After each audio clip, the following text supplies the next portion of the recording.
Hey, I'm Ty. That's me wheeling a single-speed Soma Rush in the park. I'm going to try and fix up this bike over the next few weeks. I'm still learning how to fix bikes, and I think a single speed makes for a good bike to learn on. So this bike has a bit of a funny story behind it. The owner was riding in Toronto when they hit a pothole and the front wheel flew off. I guess the impact of the pothole caused the quick release to come undone. Anyways, the wheel went flying and the forks got pretty bent. Thankfully, the rider was totally fine. The wheel itself seems to be in okay condition. It's definitely not true anymore, so we'll try and do something about that. And maybe look at those spokes. This brake lever definitely scares me. The fork is pretty rusted, and I'm not sure how compromised it might be. The co-op's probably got some better grips that I could replace, or maybe I'll go to the shop and find some cool colored ones. The owner's a big fan of this upright bar, so we'll try and keep that too. And as for the back wheel, it goes. Look at it go. It's pretty grungy when you can hear it. I haven't got the audio for this clip. It might be the bottom bracket, but I honestly don't know yet. The chain and the rear freewheel cassette or cog or whatever you call it are pretty worn, so I'm gonna replace both of them. The owner's a big fan of the gold crank arm big ring combo, and hopefully they'll be able to stick around. In case you hadn't noticed, I'm pretty clueless with the terminology for fixing bikes. I got a lot to learn. Anyways, it's time to head to the co-op and see what I can figure out.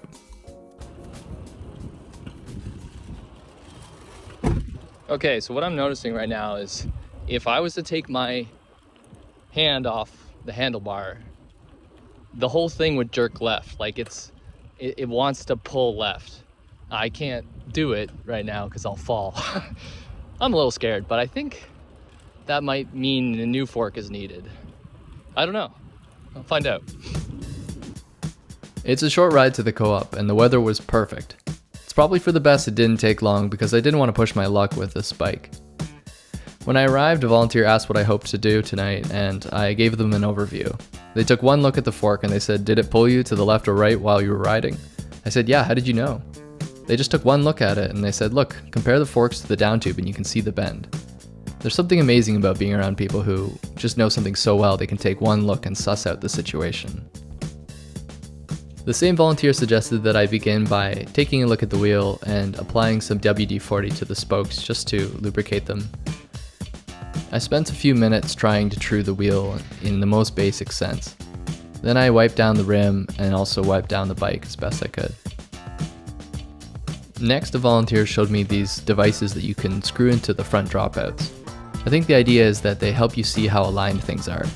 The idea being that one is supposed to be able to screw into the other if it's correctly aligned. You can see how far off it is. Okay, so I'm digging around for a new fork. We pummeled this one out of the frame after deciding that the rust here and the bend in general were just maybe too much of a liability. I learned that this thingy is a 1-inch thing, 1-inch fork top, and it's either that or 1 1/8. And so I gotta find one that's about the same height and preferably not one with threads. Ones with threads will probably need to get chopped off if I end up using them. So I'm gonna start looking for ones that are just straight tubing. After poking around for a little bit, someone at the co-op helped me find this fork. It was pretty slick. We were both admiring the lugs on it, and it's a mystery fork. We can't figure out who made it. Next, we used this specific tool called a crown race puller to pull off a part of my fork that I'd need for the next one. And then after marking the new fork, I started sawing. The goal to cut it down and make sure it fit the headset. Sadly, I don't have any footage of putting the fork together, but it was a good learning experience. After I was done, I checked out, made a donation, and hit the road. Alright, I'm rolling home on a new fork! Woo! Turns out when you have a community helping you out, you can get a lot done in 3 hours. I headed back to the co-op the next day, riding towards a great sunset. My plan was to work on the brakes. I had a front brake that was totally seized and wanted to see if I could do that, or maybe I'd look into changing my chain. I ended up working on the brake after doing some cleaning. First, took a look at this bell. It was wretched. So off it went. As I started to see the handlebars a bit closer, I realized that I'd probably want to change those too. Next, I popped off the front caliper, which was seized, and started looking for a new one. That meant crawling through some bins and making up a little brake wall here. I thought that was funny. Eventually, I found one that was the exact same caliper and popped it on. I also found some good candidates for new brake levers. The ones that were on the handlebars were way too big and they were shimmed with bar tape and just weren't really reliable. It felt like I didn't make a huge amount of progress this night, but it was actually really productive. So I checked out and made another donation. Before long, the weekend rolled around and I was set to change the chain. I'm very tired, but I made a promise to myself I would work on the bike this weekend. So let's make some tea and put a new chain on. Let's just take a second to appreciate how grindy this is. Despite having ridden for well over 15 years, I've probably only changed my chain about 6 or 7 times, so I'm not an expert.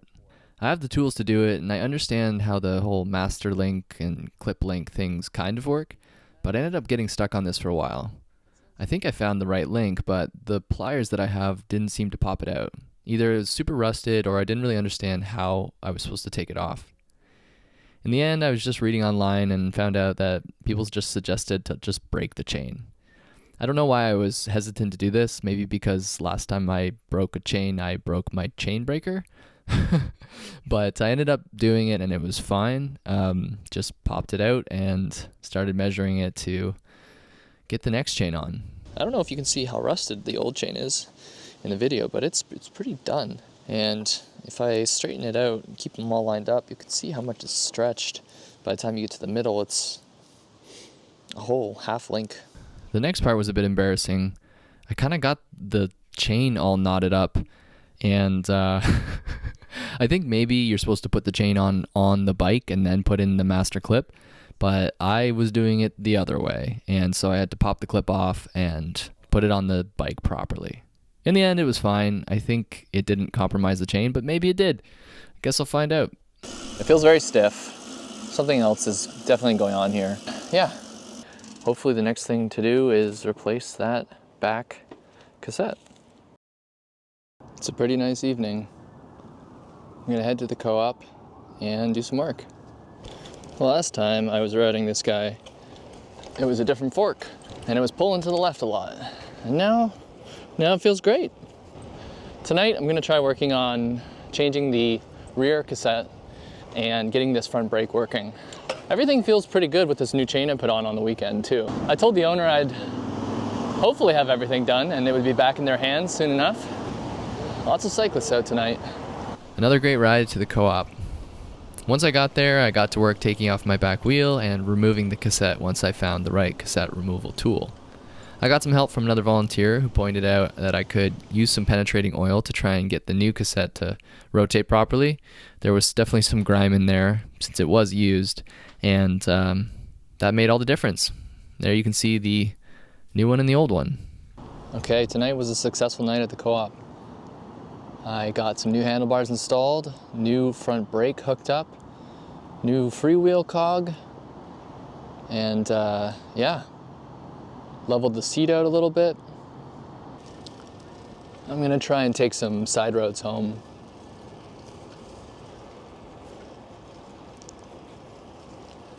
At least I have a front brake now. I'm actually really digging this weather. Nice, wet, dark Halloween roads. Spooky stuff. Oh, here's a good one. Got like some kind of... Wow. Wait a second. Yeah, this is pretty terrifying. Got a werewolf. Some kind of, oh, there's a smoke machine over there too. I don't know how I feel about this spider. This guy over here, a little more friendly. Yeah, I like him.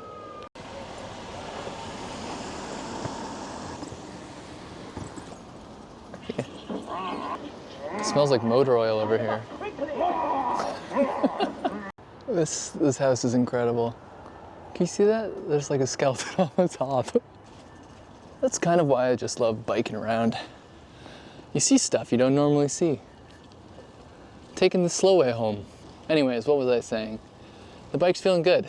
I did find out today that the seat post is seized, so that's not great.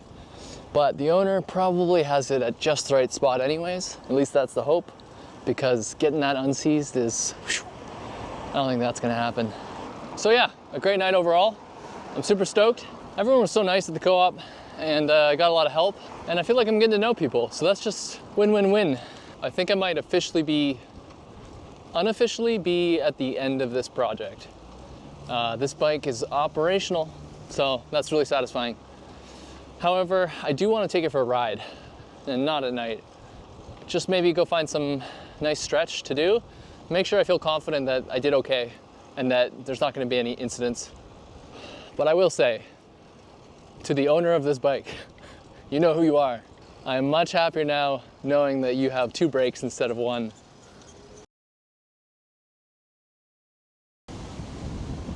It's time to test ride this bike a bit, make sure it feels safe.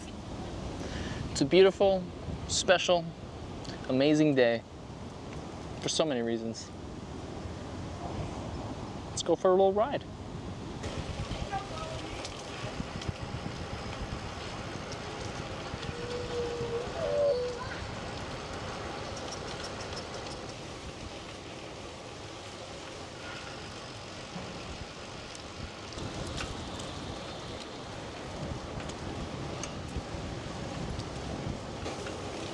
Well, everything feels pretty good on this thing.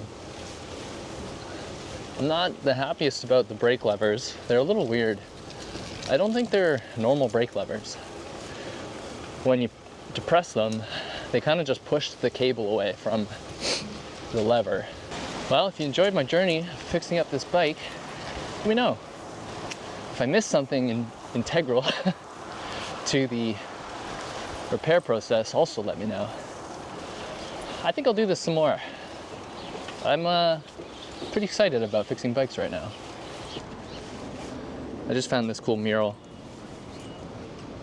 just while biking by. I like how on the T someone wrote, "Live authentically, show no one," which is kind of the opposite of what I'll be doing with this video, but that's okay. Anyways, I feel like this resounds. You can't teach heart. You can't teach, I don't know, what? The experiences that you have? I was thinking a little bit about this whole experience of fixing this bike, and every experience I have fixing bikes has always kind of felt like I didn't know what I was doing, and I would tell myself I don't know what I'm doing. And it's just not a great mindset, really. Sometimes it was true, but it was kind of a stuck mindset.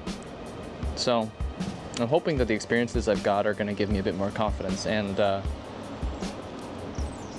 I guess just to be shameless about how much fun I'm having and what I do and don't know. Yeah, that seems like a good place to end. Thanks for watching. See you around.